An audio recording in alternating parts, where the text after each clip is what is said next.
होके मायूस न यूं शाम से ढलते रहिए, होके मायूस न यूं शाम से ढलते रहिए, जिंदगी भोर है सूरज सा निकलते रहिए, जिंदगी भोर है सूरज सा निकलते रहिए, एक ही पाँव पे ठहरोगे तो थक जाओगे।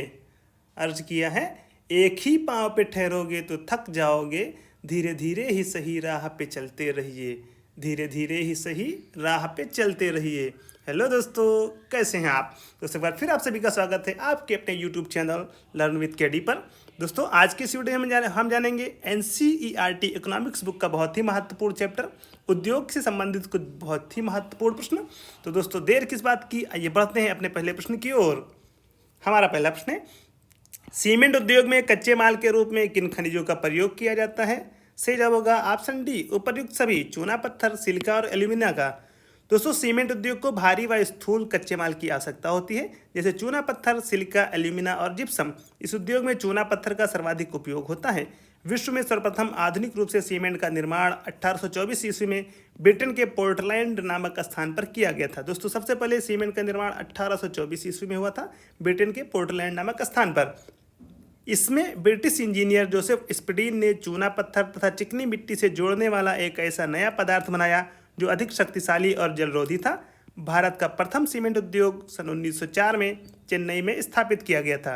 दोस्तों भारत में सीमेंट का प्रथम उद्योग 1904 ईस्वी में चेन्नई में स्थापित किया गया था। हमारा अगला प्रश्न है, भारत में सबसे प्रथम कॉटन मिल सूती वस्त्र उद्योग निम्नलिखित में से किस शहर में स्थापित किया गया था? सही जवाब होगा ऑप्शन बी, बम्बई, जिसे मुंबई कहते हैं, औद्योगिक नगरी है। दोस्तों भारत में कॉटन मिल सूती वस्त्र उद्योग की स्थापना का प्रथम प्रयास 1818 ईस्वी में फोर्ट ग्लास्टर में किया गया, जो कि असफल रहा। इसके बाद सफल प्रयास 1856 ईस्वी में कावस जी डाबर नाना भाई द्वारा मुंबई में किया गया। मुंबई को भारत का मैनचेस्टर व भारत की कपास नगरी कहा जाता है। हमारा अगला प्रश्न है, इंटीग्रल रेल कोच फैक्ट्री कहाँ स्थित है? सही जवाब होगा ऑप्शन ए, पेरम्बूर में। दोस्तों भारत में रेल सवारी गाड़ी के डिब्बे इंटीग्रल कोच पेरम्बूर तमिलनाडु में बनाए जाते हैं। इसकी स्थापना 1952 ईस्वी में हुई थी। दोस्तों इस इंटीग्रल कोच फैक्ट्री की स्थापना पेरम्बूर में 1952 ईस्वी में हुई थी और 1955 ईस्वी से यहाँ उत्पादन शुरू हुआ। ऐसा एक कारखाना हल्दिया पश्चिम बंगाल में भी स्थापित किया गया है। हमारा अगला प्रश्न है, एकीकृत इस्पात संयंत्र जो भारतीय इस्पात प्राधिकरण सेल के प्रबंधन के अंतर्गत नहीं आता है, निम्नलिखित में से किस स्थान पर है? सही जवाब होगा ऑप्शन डी, जमशेदपुर। दोस्तों एकीकृत इस्पात संयंत्र जो भारतीय इस्पात प्राधिकरण सेल के प्रबंधन के अंतर्गत आते हैं वे निम्न हैं। पहला है भिलाई इस्पात संयंत्र, दुर्गापुर, हिंदुस्तान स्टील लिमिटेड। दूसरा है हिंदुस्तान स्टील लिमिटेड, राउरकेला में। तीसरा है बोकारो स्टील प्लांट जो कि बर्नपुर में है। चौथा है सलेम विश्वेश्वरैया आयरन एवं स्टील कंपनी। दोस्तों जमशेदपुर स्टील प्लांट एक निजी क्षेत्र की इस्पात कंपनी है। हमारा अगला प्रश्न है, निम्नलिखित में से किस शहर में वाणिज्यिक पैमाने पर सबसे पहले बिजली का प्रयोग किया गया? सही जवाब होगा ऑप्शन डी, दार्जिलिंग। दोस्तों भारत के पश्चिम बंगाल राज्य में स्थित दार्जिलिंग में वाणिज्यिक पैमाने पर सर्वप्रथम 1897 ईस्वी में बिजली का प्रयोग हुआ और विद्युत स्ट्रीट लाइट का सर्वप्रथम प्रयोग बंगलुरु में हुआ। हमारा अगला प्रश्न है, निम्नलिखित में से कौन सा उद्योग बॉक्साइट को कच्चे माल के रूप में प्रयोग करता है? सही जवाब होगा ऑप्शन ए, एल्यूमिनियम। दोस्तों एल्यूमिनियम हल्का, जंग अवरोधी, ऊष्मा का सुचालक व लचीला पदार्थ होता है तथा इसे अन्य धातुओं के मिश्रण से अधिक कठोर बनाया जा सकता है। भारत में एल्यूमिनियम प्रगलन एक धातु शोधन उद्योग है। इसमें प्रगालकों के रूप में बॉक्साइट भारी एवं गहरे लाल रंग की चट्टान का कच्चे पदार्थ के रूप में प्रयोग किया जाता है। हमारा अगला प्रश्न है, भारत का सबसे पहला तट आधारित आधुनिक एकीकृत इस्पात संयंत्र कहाँ स्थित है? सही जवाब होगा ऑप्शन सी, मंगलुरु। दोस्तों मंगलुरु कर्नाटक में भारत का सबसे पहला तट आधारित एकीकृत इस्पात संयंत्र स्थापित है। मंगलुरु बंदरगाह से कुद्रेमुख खान द्वारा प्राप्त लौह अयस्क का निर्यात जापान को किया जाता है। हमारा अगला प्रश्न है, चीनी उद्योग के संबंध में दिए गए कथनों पर विचार कीजिए। तो सही जवाब होगा ऑप्शन सी, ए और बी दोनों। दोस्तों पहला कथन है, गन्ने की चीनी मिलों तक ढुलाई में ज़्यादा समय लगने से इसके सुक्रोज की मात्रा घट सकती है। दूसरा, दक्षिणी और पश्चिमी राज्यों में गन्ने में उत्तर भारत के गन्ने की अपेक्षा अधिक मात्रा में सुक्रोज पाया जाता है। तो दोस्तों दोनों कथन सही हैं। दोस्तों, चीनी उद्योग है तो कच्चा माल मुख्य आधार है। इसमें प्रयुक्त कच्चा माल गन्ना भारी होता है तथा ढुलाई में लगने वाले समय के साथ इसमें सुक्रोज की मात्रा में कमी होती जाती है। यह मौसमी उद्योग है, अतः सहकारी क्षेत्रों के लिए उपयुक्त है। कुछ वर्षों से चीनी मिलों की संख्या भारत के दक्षिणी और पश्चिमी राज्यों में, विशेषकर महाराष्ट्र में बढ़ी है। इसका मुख्य कारण यहाँ के गन्ने में सुक्रोज की मात्रा का अधिक होना है।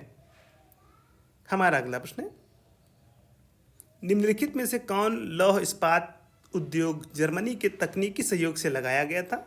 सही जवाब होगा ऑप्शन सी, राउरकेला। दोस्तों, परीक्षा में ये प्रश्न कई बार आया है। इंपॉर्टेंट प्रश्न है दोस्तों, बहुत ही इंपॉर्टेंट प्रश्न है, याद रखिएगा। दोस्तों, राउरकेला लौह इस्पात संयंत्र जो कि ओडिशा राज्य में स्थित है, जर्मनी के तकनीकी सहयोग से लगाया गया। ये भारत में सार्वजनिक क्षेत्र का प्रथम इस्पात संयंत्र है, जो एशिया का प्रथम इस्पात संयंत्र भी है। हमारा अगला प्रश्न है, Visvesvaraya iron and steel limited स्थित है? सही जवाब होगा ऑप्शन बी, भद्रावती में। दोस्तों, Visvesvaraya iron and steel company steel limited Bhadravati में स्थित है। इसकी स्थापना 1923 ईस्वी में कर्नाटक के शिमोगा जिले में की गई थी। वर्तमान में यह उपक्रम Steel Authority of India SAIL के अधिकार क्षेत्र में आता है। हमारा अगला प्रश्न है, भारत में निम्नलिखित में से किस प्रकार की विद्युत का उत्पादन सर्वाधिक होता है? सही जवाब होगा ऑप्शन बी, तापीय बिजली। दोस्तों, भारत में तापीय विद्युत का उत्पादन सर्वाधिक 64.8% होता है। भारत में 1975 ईस्वी में राष्ट्रीय ताप विद्युत निगम एनटीपीसी की स्थापना की गई थी। भूतापीय ऊर्जा का भी भारत में उत्पादन किया जाता है, जिससे बिजली प्राप्त होती है। दोस्तों, एनटीपीसी की स्थापना हुई थी 1975 ईस्वी में। दोस्तों, वीडियो को लाइक करें, शेयर करें, और अगर आप चैनल पर नए हैं तो चैनल को सब्सक्राइब करना बिल्कुल भी ना भूलें। हमारा अगला प्रश्न है, भिलाई इस्पात संयंत्र का निर्माण किसके सहयोग से किया गया था? सही जवाब होगा ऑप्शन बी, सोवियत संघ। दोस्तों, भारत में भिलाई इस्पात संयंत्र छत्तीसगढ़ में 1953 ईस्वी में सोवियत संघ के सहयोग से स्थापित किया गया। भिलाई रामपुर से 21 किलोमीटर दूर मुंबई कोलकाता मुख्य रेल मार्ग पर स्थित है। बढ़ते हैं अगले प्रश्न की ओर। भारत का पहला लौह इस्पात उद्योग कहाँ स्थापित किया गया था? सही जवाब होगा ऑप्शन सी, जमशेदपुर। दोस्तों, भारत का पहला लौह इस्पात औद्योगिक संकुल का विकास निजी प्रयासों से साकची जमशेदपुर नामक गांव में शुरू हुआ। यहाँ लौह इस्पात उद्योग 1907 ईस्वी में स्थापित किया गया। इसके संस्थापक जमशेद जी टाटा थे। वर्तमान में इसे टिस्को के नाम से जाना जाता है। हमारा अगला प्रश्न है, भारत के प्रमुख लौह और इस्पात उद्योग किस पठार पर स्थापित हैं? तो दोस्तों, सही जवाब होगा ऑप्शन डी, छोटा नागपुर पठार। दोस्तों, भारत के मुख्य आयरन एवं स्टील उद्योग छोटा नागपुर पठार में स्थापित हैं। छोटा नागपुर पठार पर बहुत से खनिज संसाधन पाए जाते हैं। यहाँ पर मुख्यतः लोहा, कोयला, मैग्नीज, तांबा, अभ्रक आदि खनिज मिलते हैं। हमारा अगला प्रश्न है, राष्ट्रीय रासायनिक प्रयोगशाला NCL कहाँ स्थित है? सही जवाब होगा ऑप्शन सी, पुणे में। दोस्तों, भारत में राष्ट्रीय रासायनिक प्रयोगशाला पुणे महाराष्ट्र में स्थित है। इसका निर्माण 6 अप्रैल 1947 को हुआ था। 3 जनवरी 1950 को इसे राष्ट्रीय संस्थान का दर्जा प्राप्त हुआ। हमारा अगला प्रश्न है, सिंदरी झारखंड में उत्पादित उर्वरक का नाम है। दोस्तों, जो झारखंड के सिंदरी में जो उर्वरक उत्पादित किया जाता है उसका नाम है, सही जवाब होगा ऑप्शन ए, यूरिया। दोस्तों, भारत का प्रथम उर्वरक कारखाना झारखंड राज्य के धनबाद जिले में स्थित सिंदरी में वर्ष 1951 में स्थापित किया गया, जहां यूरिया का उत्पादन होता है। यह fertiliser corporation of India IFCO IFFCO के अंतर्गत आता है। यह उपक्रम भारत सरकार के रसायन एवं उर्वरक मंत्रालय के अंतर्गत कार्यरत है। इसकी शुरुआत 1961 में हुई थी। दोस्तों, इफ्को की स्थापना हुई थी 1961 में। हमारा अगला प्रश्न है, भारतीय वस्त्र उद्योगों में इनमें से किसका प्रचुर मात्रा में प्रयोग किया जाता है? सही जवाब होगा ऑप्शन ए, सूत का। दोस्तों, वस्त्र उद्योग भारत का सबसे बड़ा उद्योग है। इसके कच्चे माल के लिए सूत की जरूरत होती है, जो कपास से प्राप्त होती है। इस प्रकार भारत का वस्त्र उद्योग कपास पर आधारित उद्योग है। हमारा अगला प्रश्न है, इनमें से भारत का प्रमुख जलयान निर्माण केंद्र कौन सा है? तो दोस्तों, भारत का प्रमुख जलयान निर्माण केंद्र है Cochin. Option A is the right answer. दोस्तों, कोचीन शिपयार्ड लिमिटेड फरवरी 1965 में जापानी सहयोग से स्थापित किया गया। कोचीन देश का नवीनतम तथा सबसे बड़ा पोत प्रांगण है। यह केरल राज्य में वेलिंगटन द्वीप पर अवस्थित है। दोस्तों, वीडियो को लाइक करें, शेयर करें और चैनल को सब्सक्राइब करना बिल्कुल भी ना भूलें। हमारा अगला प्रश्न है, मध्य प्रदेश के नेपानगर में स्थित है। सही जवाब होगा ऑप्शन बी, अखबारी कागज का कारखाना। दोस्तों, मध्य प्रदेश के नेपानगर में अखबारी कागज का उद्योग 25 जनवरी 1947 को स्थापित किया गया था। ये भारत की प्रथम कागज फैक्ट्री थी। यहाँ लुगदी से कागज का निर्माण होता है। हमारा अगला प्रश्न है, नारियल रेशा उद्योग कहाँ केंद्रित है? सही जवाब होगा ऑप्शन ए, केरल। दोस्तों, नारियल वृक्ष उष्णकटिबंधीय क्षेत्रों में पाया जाता है। भारत में नारियल रेशा उद्योग दक्षिण भारत के केरल राज्य में स्थित है। नारियल के उत्पादन में भारत का विश्व में तीसरा स्थान है। हमारा अगला प्रश्न है, भारत में धारीवाल और लुधियाना नगर किसके लिए सुविख्यात हैं? सही जवाब होगा ऑप्शन बी, ऊनी वस्त्र। दोस्तों, ऊनी वस्त्र उद्योग पंजाब राज्य में सबसे अधिक विकसित है।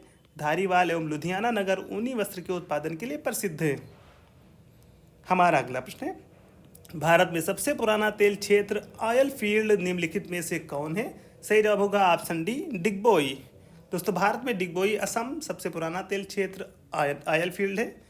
यहाँ वर्ष 1866 में सर्वप्रथम तेल कुओं की खुदाई की गई थी। इस क्षेत्र में 1890 ईस्वी में 220 मीटर की गहराई से तेल प्राप्त हुआ था।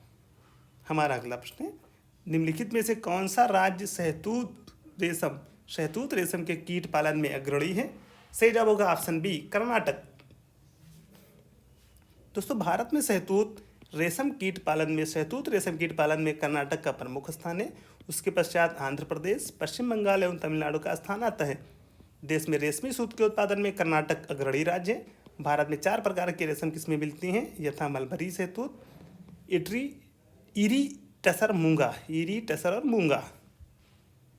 हमारा अगला प्रश्न है, भिलाई, दुर्गापुर और राउरकेला में लोहे और इस्पात के उद्योग निम्नलिखित में से किस पंचवर्षीय योजना के दौरान स्थापित किए गए थे? सही जवाब होगा ऑप्शन बी, द्वितीय पंचवर्षीय योजना। दोस्तों, भारत में प्रथम पंचवर्षीय योजना 1951-56 के दौरान जहां कृषि क्षेत्र को बढ़ावा दिया गया, वहीं द्वितीय पंचवर्षीय योजना 1956-61 में भारी उद्योग को बढ़ावा दिया गया। इस योजना के दौरान स्थापित लौह इस्पात उद्योग केंद्रों में भिलाई, राउरकेला और दुर्गापुर भी शामिल थे। बढ़ते हैं अगले प्रश्न की ओर। कोचीन रिफाइनरी निम्नलिखित में से किस क्षेत्र के अंतर्गत आती है? सही जवाब होगा ऑप्शन बी, संयुक्त क्षेत्रक। दोस्तों, कोचीन रिफाइनरी एक संयुक्त क्षेत्रक की कंपनी है जो भारत पेट्रोलियम लिमिटेड बीपीएल की एक यूनिट के रूप में कार्य करती है।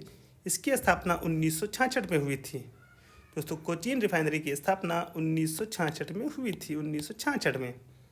हमारा अगला प्रश्न है, विकास के क्षेत्र में अग्रणी उद्योगों यथा इलेक्ट्रॉनिक्स तथा जैव प्रौद्योगिकी को निम्नलिखित में से क्या कहा जाता है? सही जवाब होगा ऑप्शन डी, सनराइज उद्योग। दोस्तों, सनराइज उद्योग वे उद्योग हैं जो तीव्र गति से वृद्धि कर रहे हों, जैसे इलेक्ट्रॉनिक्स तथा जैव प्रौद्योगिकी उद्योग आदि। हमारा अगला प्रश्न है, भारतीय जूट उद्योग के लिए प्रमुख प्रतिद्वंदी कौन है? सही जवाब होगा ऑप्शन सी, बांग्लादेश। दोस्तों, भारत में जूट का सबसे अधिक उत्पादन पश्चिम बंगाल राज्य में होता है। भारतीय जूट उद्योग के प्रतिद्वंदी देशों में बांग्लादेश का स्थान महत्वपूर्ण है। भारत का 85% जूट का उत्पादन गंगा डेल्टा क्षेत्र में होता है। हमारा अगला प्रश्न है, किसे दक्षिण भारत का मैनचेस्टर कहा जाता है? दोस्तों, प्रश्न कह रहा है कि दक्षिण भारत का मैनचेस्टर किसे कहा जाता है?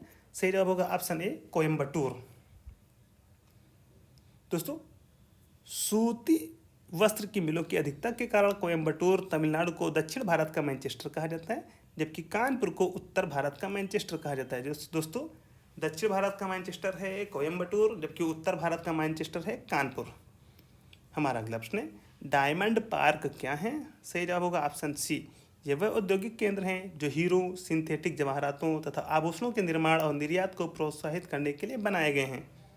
दोस्तों, भारत में स्थापित वैसे औद्योगिक केंद्र जो हीरा, सिंथेटिक जवाहरात तथा आभूषणों के निर्माण एवं निर्यात को प्रोत्साहित करने के लिए बनाए गए हैं, उन्हें डायमंड पार्क के रूप में जाना जाता है। हमारा अगला प्रश्न है, निम्नलिखित कथनों में से कौन से कथन सत्य हैं? तो दोस्तों, सही जवाब होगा ऑप्शन ए, सार्वजनिक क्षेत्र के उद्योग सरकार द्वारा वित्त पोषित होते हैं। दोस्तों, सार्वजनिक क्षेत्र के उद्योग सरकार द्वारा नियंत्रित वे कंपनियां या निगम हैं जो सरकार द्वारा वित्त पोषित होते हैं। सार्वजनिक क्षेत्र में सामान्यतः सामरिक और राष्ट्रीय महत्व के उद्योग धंधे आते हैं, जैसे एनटीपीसी, बीएचईएल, जीएआईएल, एसएआईएल आदि। हमारा अगला प्रश्न है, निम्नलिखित कथनों में से कौन से कथन सत्य हैं? सही जवाब होगा ऑप्शन सी, ए और बी दोनों। दोस्तों, बोकारो और राउरकेला संयुक्त रूप से राउरकेला प्रदेश से लौह अयस्क प्राप्त करते हैं और सलेम इस्पात संयंत्र तमिलनाडु में वर्ष 1982 में प्रारंभ किया गया। दोस्तों, आपको बताते चलें कि बोकारो इस्पात संयंत्र की स्थापना परिवहन लागत न्यूनीकरण सिद्धांत के आधार पर की गई थी। अतः बोकारो और राउरकेला इस्पात संयंत्र संयुक्त रूप से राउरकेला से अयस्क प्राप्त करते हैं। सलेम इस्पात संयंत्र की स्थापना वर्ष 1982 में हुई थी। वर्ष 1982 में इसकी स्थापना हुई थी। तो दोस्तों ये थे हमारे उद्योग से संबंधित कुछ बहुत ही महत्वपूर्ण प्रश्न। दोस्तों वीडियो को लाइक करें, शेयर करें और कमेंट बॉक्स में ज़रूर बताएं कि आपको वीडियो कैसी लगी। दोस्तों डिस्क्रिप्शन में जाएं, वहां पर चैनल की प्लेलिस्ट दी गई हैं, सारी वीडियोस को देखें। दोस्तों सारी वीडियोस आपकी आगामी परीक्षाओं के लिए बहुत ही महत्वपूर्ण साबित होंगी। दोस्तों आपको किस टॉपिक पर वीडियो चाहिए हमें कमेंट बॉक्स में ये भी बताएं, ताकि हमारी टीम उस टॉपिक पर वीडियो बनाकर ला सके। दोस्तों आज के इस वीडियो में बस इतना ही। जल्दी आपसे मुलाकात होगी एक नई वीडियो के साथ। धन्यवाद।